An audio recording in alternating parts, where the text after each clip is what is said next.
Hi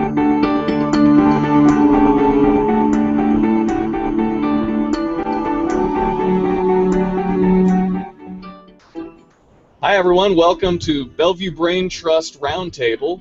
We're pleased to be joined with a bunch of great guests today. We're going to be talking about revenue growth, and we want to help you grow your revenue today. So we have four different perspectives, each talking about different aspects of revenue growth, from outbound lead gen to signage to enterprise sales to inbound lead gen.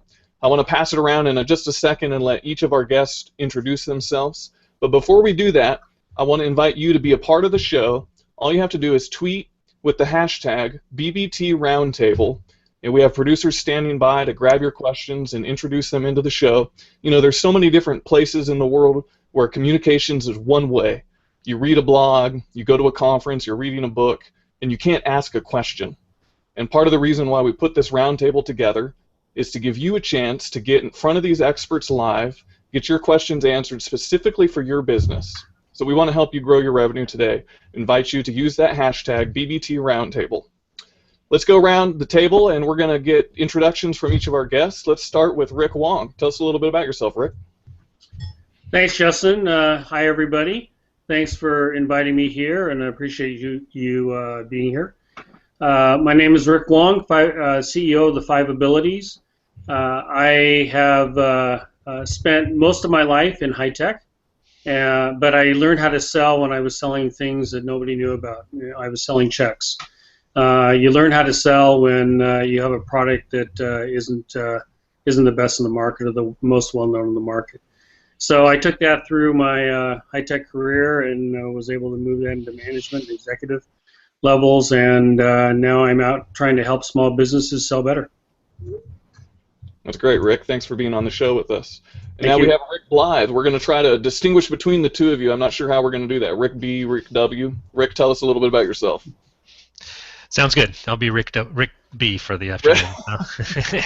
You forgot who you were. Yeah, that's the way it works. Yeah, 20 years plus in lead generation in all various types. I've run my own business, so have the perspective from both a business owner as well as someone in the trenches.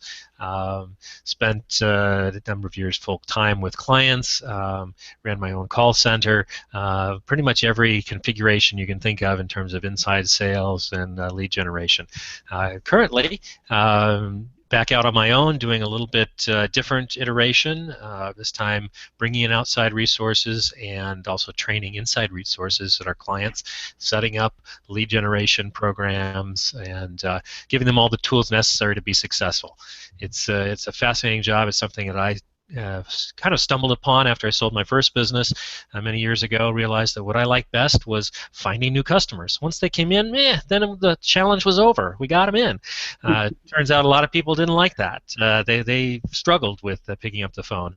I enjoy it so much that actually any new program that I start for a client, I actually spend the first 100 calls on the phone myself, making sure that what I'm preaching really works. So I'm in the trenches every day, but also setting strategy for clients as well. So I kind of move back and forth between tactics and strategy. That's great. We knew that you were a great outbound lead gen strategist because you've got the cool headset. You're ready to make some calls after this thing is over, right? You got it. Hot to go.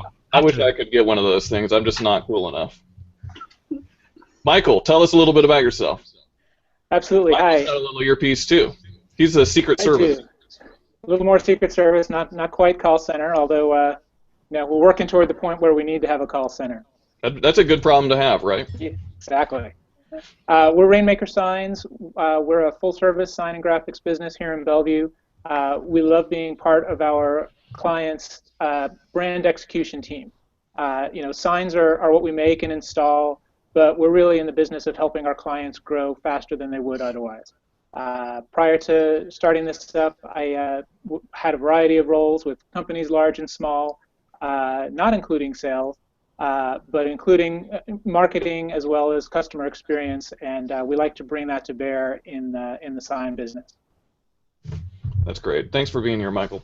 One of the things that we want to do today in this short 30-minute show is give you some practical tips for how to grow your revenue something that you can implement actually today, this afternoon, when you get off this show, wherever you're watching this around the world.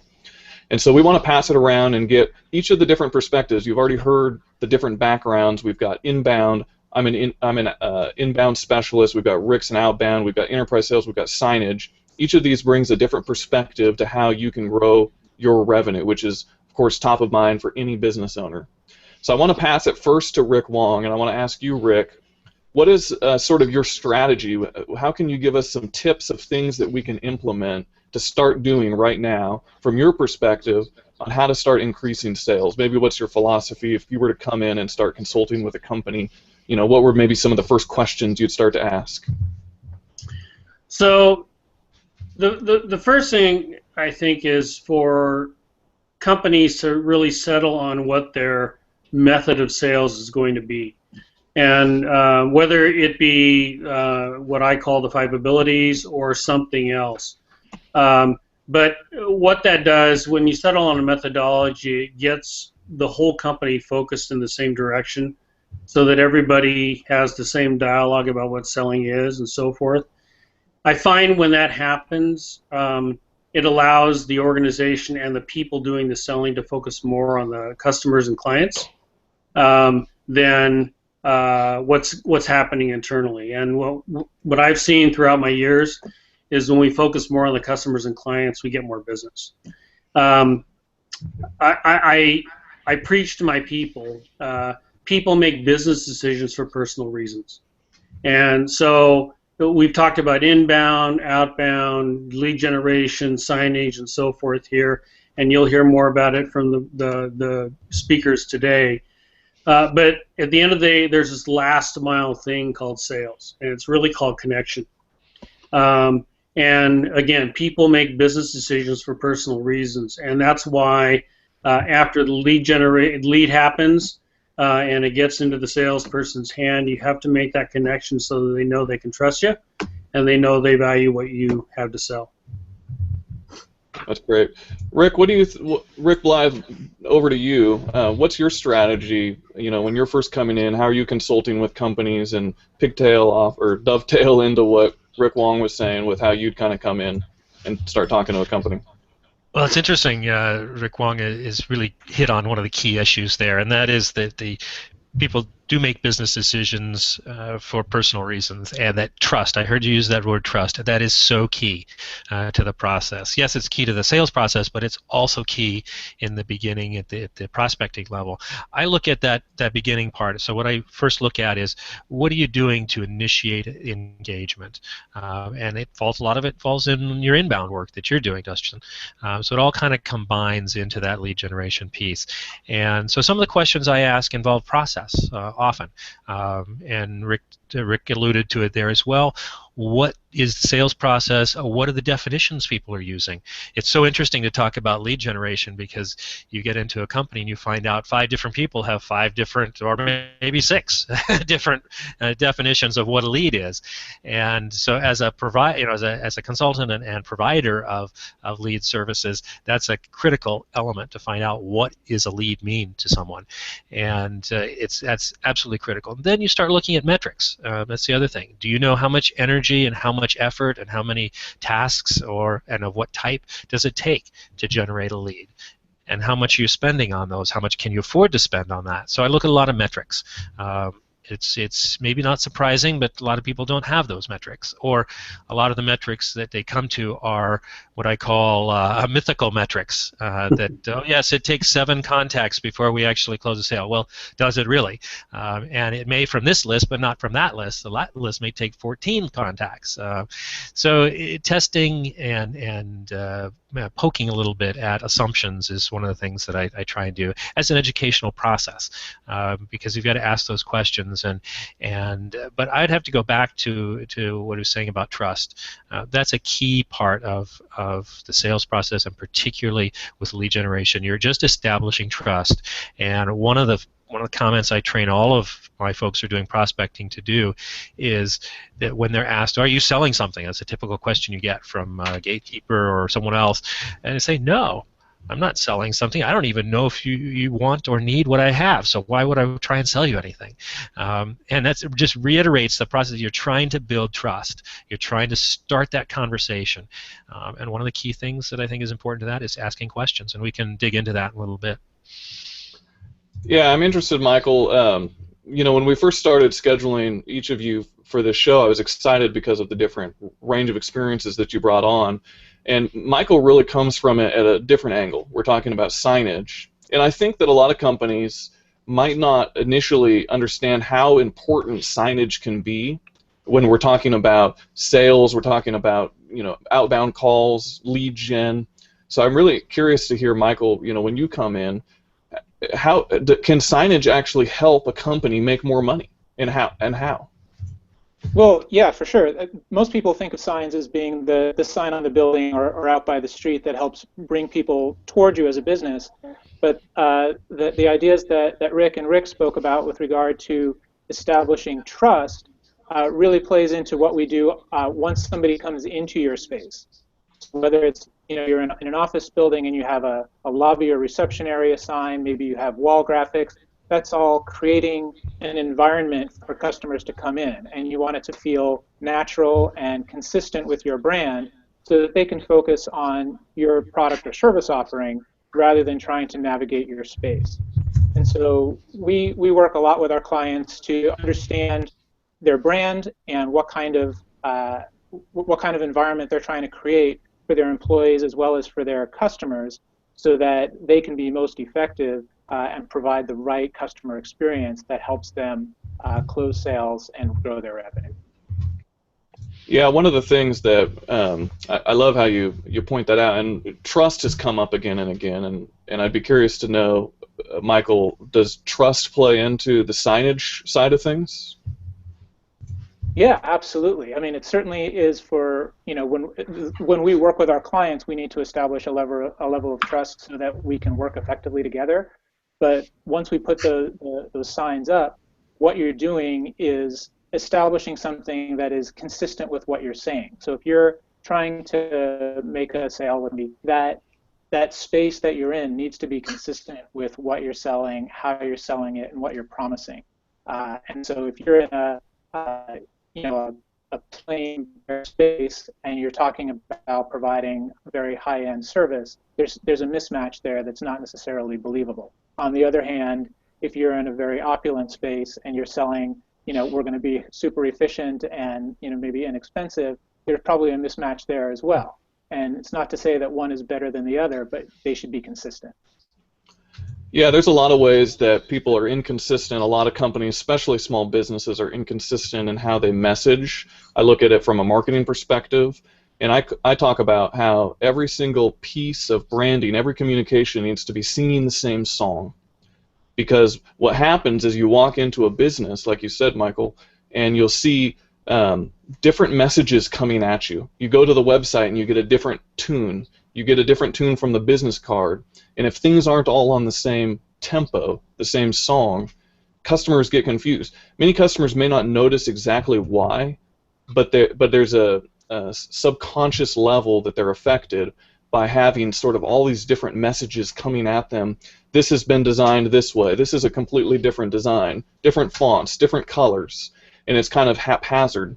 And you go into a store that has, spends billions of dollars on marketing and how the stores look and how the customer experience is like a Starbucks or a McDonald's, and everything in those establishments is singing the same tune. So it's incredibly important, not just from the signage perspective, but when you see the ad on the billboard, and if you have an ad on TV or wherever you're seeing the messaging come out, your blogging messaging, it's all singing the same tune. If it's not, I believe that it can dramatically affect how a customer perceives you. And perception is so important.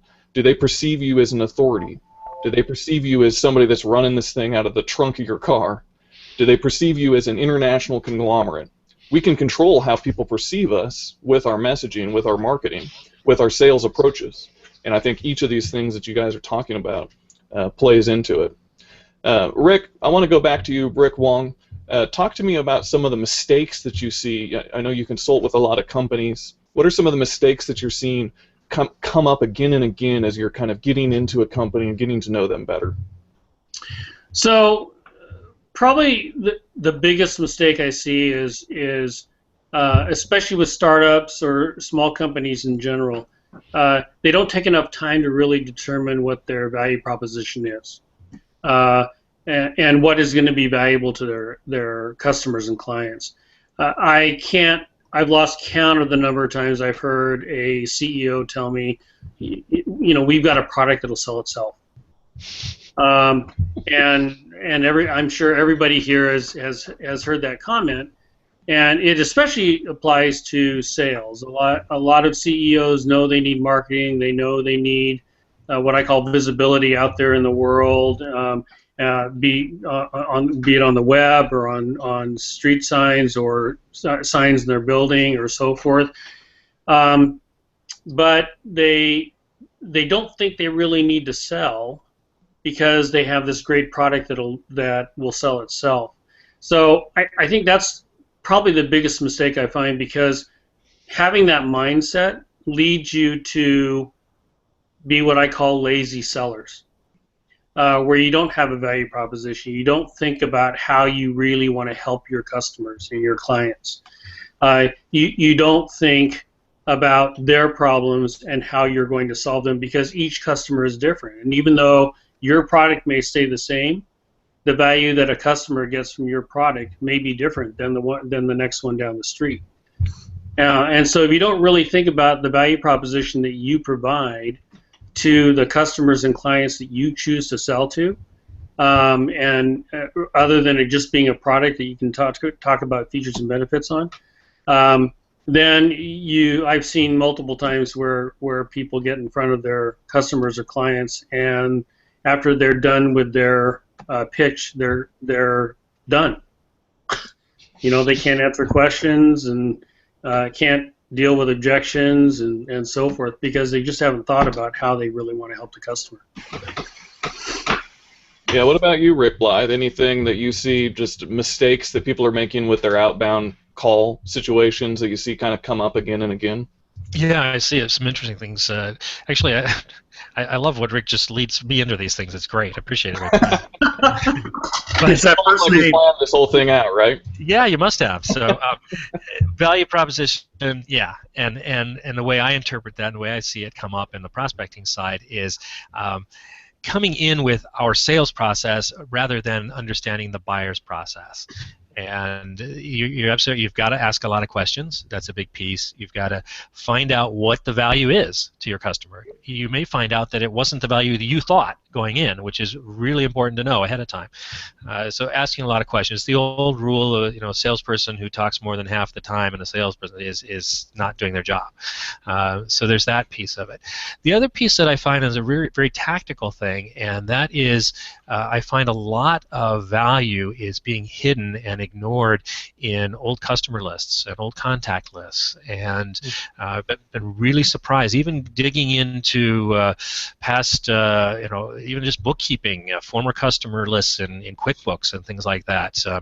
I was able to, for one company not too long ago, find 5,000 contacts that they'd had over the last 10, 15, 20 years, I guess, and they got a nice bump in that particular quarter when we went out we put them all into a CRM. We went out to them, and they got a nice bump in business from that.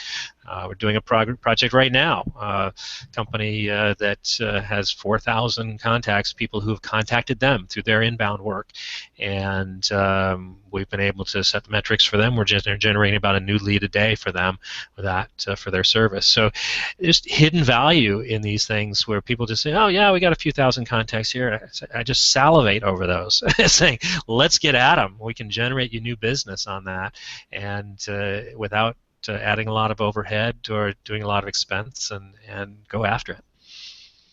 Yeah, we come into a lot of companies, and one of the first things we do from an inbound perspective is take an inventory of what do we have. And oftentimes people have more leads than they think. You can go into Outlook, you can go into all your emails and look at who have you been communicating with. And sometimes it's only 100 people, and that's okay. I would rather have 100 really high-quality contacts than 5,000 off of some list that I purchased. Because those 100 people, I don't know how many customers you need. You might only need 10 new customers a year. Depends on how much volume you're selling to those customers.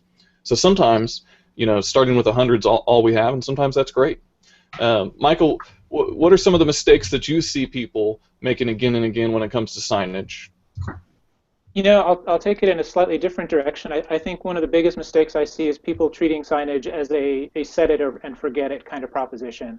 That you spend what seems like a lot of money on a bunch of signs, and over time, whether they're outside and exposed to the elements, or they're inside long enough that you've changed your branding in some way, they just become dated, they become dirty, they become old looking, and they're not representing your brand the way you want it to and the way they were when you first installed them. And that's not to say that they need to be refreshed on a basis, but it's helpful to every once in a while look at your signage from the customer's point of view rather than your own, yep, that's the sign we've had for all these years, because it actually looks a little bit different to somebody who doesn't know you than it does to you. Yeah, I think you're talking about clarity again. When we approach a client for the first time and we're talking about a philosophy from an inbound perspective on how are we going to go out and actually create some demand for your product, create some warm, qualified leads that are coming to us, we basically have three prongs to our approach. First, we want to help people and become known through that helping, because there's no better way to become known by somebody than to help them. And then second, we want to build trust with consistency over time. So we want to keep helping them. I love how Rick Wong and I've had conversations like this when you're calling somebody up to check on a sale, you're really trying to help yourself. But if you're calling up or you're sending an email and you say, hey, here's an article I thought of, here's a connection I want to make for you, you're continuing to help them and you're building trust because people want to know that you're going to be around for a while. Plus, people on large sales don't often have the ability to buy something the first time you talk to them. So you have to have a way to stay top of mind while continuing to help and build trust and not make it about you where you're continually just saying, hey, can I check in on that sale? Can I come by? Can we talk about that contract again? And then talking about clarity, adding to what you guys are saying, the importance of stage 3, which is to make it clear what you do and make it easy to buy what you do. And I love how that topic has come up again and again on this conversation because I've seen that the same thing is true. So many companies don't have a clear idea of what they do, and if they do kind of know it on the inside, they can't clearly communicate it quickly. And if you were to ask several different people in the company, key people, they might give you a slightly different version. And I like how, especially it's come up on this conversation with not only clearly messaging that through the signage, but being able to sit down and take the time to articulate what is your value in 3 words, or what is your 30-second pitch. So I want to hear maybe from each of you. Talk to me more about clarity. How are you helping your clients develop clarity around your specific niche? Maybe we'll start with Rick Blythe this time. Yeah, clarity is absolutely important. In fact, I spend a lot of time with any new project, prospecting project, focusing in on how to get the message down into that first phrase. You only have a few seconds when you're picking somebody up picking a call up and reaching out to somebody. You only have a few seconds to catch their interest. And likewise, and so that's why we always try and get to a question as quickly as possible, even if it's a very simple question, such as, is that your area of responsibility, or is this on your priority list these days? So if you can distill your message down, it's not even quite a sentence. It's that first phrase. Distill it down to that, so that when person calling says, "Oh yeah, this isn't," in the back of their head they're saying, "This isn't really a cold call. This is somebody who's going to help me."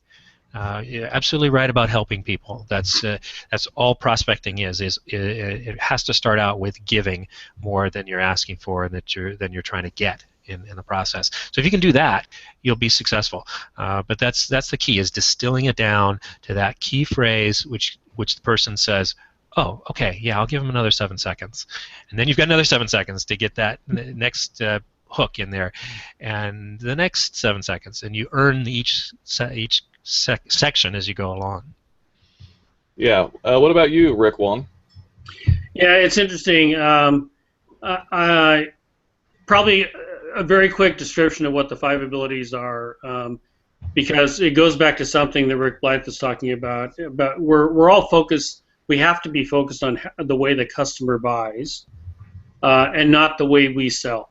And in that way, salespeople have to be kind of chameleons in a way, because I'm a musician. We have to be very adaptive to our environments. We have to play to the people that are listening to us and the people we're playing with. And same thing in sales. So the way I developed my sales model was looking at the way customers buy. And really they're looking for just 5 things. And it's visibility. The 5 abilities are visibility, credibility, viability, capability, reliability. Visibility is about being seen in the right way by the right people at the right time. Credibility is having superior knowledge not only about your product, but more importantly about the client's business, the customer's business. The viability is your solution is right for them, and they are right for you. And I have a saying: there's nothing. Actually, no customer is better than an unhappy customer. And so viability is a really important thing, and it's about qualifying the customer. Capability, being able to deliver what you say you're going to deliver. Reliability is being there when the unexpected happens, because it always will.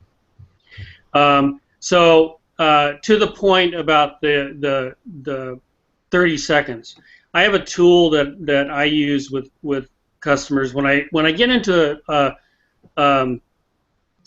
a workshop or whatever it may be, and I find out that maybe the customer isn't quite clear on what their value proposition is. I have a tool that helps them build their 30-second value proposition. And the goal of that 30-second value proposition is to get them to have a suspicion that you have value that they need. And to Rick Blythe's point, that 30 seconds, which usually isn't even 30 seconds, it's usually 15 seconds, gets people to want to ask the question. And we used to call it in the old days the elevator pitch. And the goal was to get the person to invite you off the elevator. But I found, Rick, I still call it the elevator pitch. Oh, do you? Okay. And you're not old school.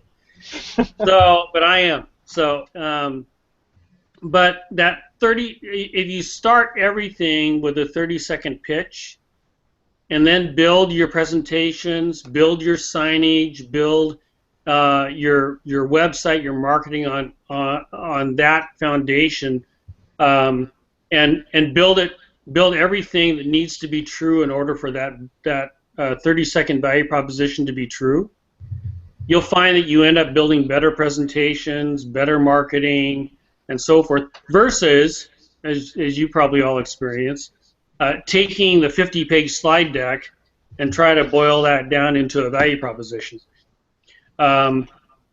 So I found that what we did for most of the time I was in the industry was kind of backwards of the way customers bought, because they want to hear that 30-second thing, and they assume if you can't tell me in 30 seconds what your value is, you don't have value. So anyway, sorry, I took a little bit more time than I should have. That's good stuff. We're getting close to the end of the show. I want to go over to Michael real quick and talking about clarity of communication with your signage, how you can actually turn your employees and your customers into evangelists by having great signage. And maybe you can give us a 30-second answer, Michael. Well, yeah, it's this notion of reinforcing your brand throughout everything you do. We like to tell customers that everything you do or don't do reinforces your brand perception. And for customers, when they come in, they want to see a place that is, consistent and authentic with who you are. But even for businesses that don't necessarily have a physical presence where they're bringing customers in, your employees are interacting in various ways with clients.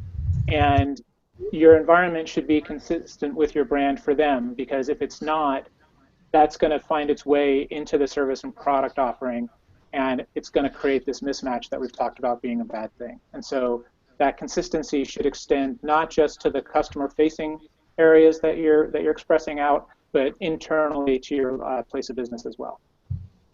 That's great, thanks. I want to take the last couple of minutes as we wrap up the show to give each of our guests a chance to share one last thing that you found to be helpful for revenue growth from your perspective. Leave our audience with something great that they can actually take and apply in their businesses.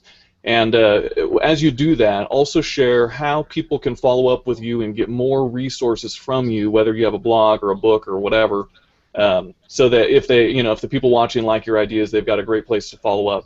Of course, with Bellevue Brain Trust, we're going to be promoting you guys as well, so you can go there, but maybe people want to go check out your blog, so just mention that real quick. Let's start with Rick Blythe, please. Yeah, I would say the thing I would add, kind of sum it all up, is that there are 4 key ingredients, I think, for modern prospecting today. That is respect. First off, you're starting a conversation, you're beginning the engagement process. Respect your buyer. Second is patience. Let the prospect lead. Go with them as they're finding their needs out. Provide options is the third one, including disengagement. You always want to give people an option to say, no, that's not what I'm interested in right now. And the fourth one, I think last, is most important, which is to educate. Don't be afraid to give stuff away. I know when people call me on the phone, I love the disengagement option. So I just, if I can say, hey, you know what, I'm not interested, I love it when they just say, okay. Now that may not be the best strategy on their end, Rick. You might have something to say to them, but it works for me on my end on avoiding sales calls. Well, they're actually trying to get, if you're not interested, if I was a prospector, I want to get you out of my way and get on to the next person who is. So you're doing me a favor. That's a good way to look at it. I appreciate that. Michael, what do you have to leave us with? I'd say, in terms of wrapping up key points, clarity and authenticity. Be what you are, be proud of what you are, and be able to state it clearly. And signage is a great way to express that. And to learn more about us, you can visit us at rainmakersigns.com. On our blog, we do show some recent work, so you can see examples of what we do. But my business partner also has a broad brand marketing experience, and she writes quite a bit about more general branding issues. So feel free to visit us and let us know what you think. Some great resources up there on that blog. I encourage you to check it out. And Rick Blythe was so humble; he didn't share how to follow up with them. So let's go back to Rick Blythe for that. Oh yes, sorry about that. It's very simple. It's Blythe-associates.com. And you have a blog up there or anything that people can follow? We do, and we actually occasionally update it, believe it or not. An outbound lead generation company that does inbound marketing. That's good. and Rick, what about you? What can you leave us with? So no matter what sales model you use, whether it be the 5 abilities or something else, really 3 things. One, you need to be clear on your value proposition. We've talked a lot about that today. And the value proposition in the mind of your customer, not in the mind of what you want to sell. The second thing is you have to be clear on who you want to sell to, because not everybody is the right client or customer for every situation. It gets back to my point about no customer is better than an unhappy customer. So you want to make sure that you're selling to people you want to sell to. And then the third thing is, once you determine who you want to sell to, figure out what they want to buy and how they do it. And if you figure out those 3 things, then running through your sales methodology will be pretty easy and pretty straightforward. If you want to get a hold of me and learn more about the 5 abilities, I'm at www.the5abilities, all spelled out, all lowercase.com. That's great. And you also have some great resources up there for sales training. I've pointed a couple of younger guys who are trying to get into enterprise sales. First thing I tell them is go bookmark the5abilities.com, because you got some great resources up there, Rick, and I appreciate the work you put into that. So in closing, I also want to encourage you who are watching to start helping your customers more. I think that marketing is changing, and I think how we market over the next 5 years is going to continue to evolve and change more so than perhaps at any time in the past. Part of the reason is there's just so much messaging out there right now, so much noise, and how are we going to cut through that? I don't think it works for everybody. But for a lot of companies, I think the right approach is to find out how you can help your target market. Figure out who your target market is, figure out your message with get your signage right with a lot of these other things that these other guests have been saying, but then figure out a creative way to help your audience in a way that shows your expertise. And then keep doing that. Make it easy to understand and buy what you have. So that would be my last appeal to you, is spend some time this afternoon after you've watched the show writing down some ways that you might be able to help your audience in a creative way and make it more about them than about you. I think that's going to lead to a tremendous amount of success for you in the short term and the long term. So this has been Bellevue Brain Trust Roundtable. Bellevue Brain Trust is a group of executives in the Bellevue, Washington area who are committed to supporting the community with great education, great events that host networking events. We would love for you to check it out on the website that you're watching this video on, and maybe come as a guest, reach out to us at one of our events, join the email list. Many of the events are completely free. Many of them benefit the local community, great nonprofits. It's a fantastic group of people for you to get connected with.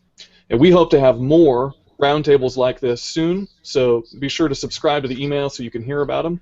And I want to thank each of our guests for joining us today. You guys have been fantastic, and we hope to have more great content like this coming to you soon. So thank you everyone for watching, and take care.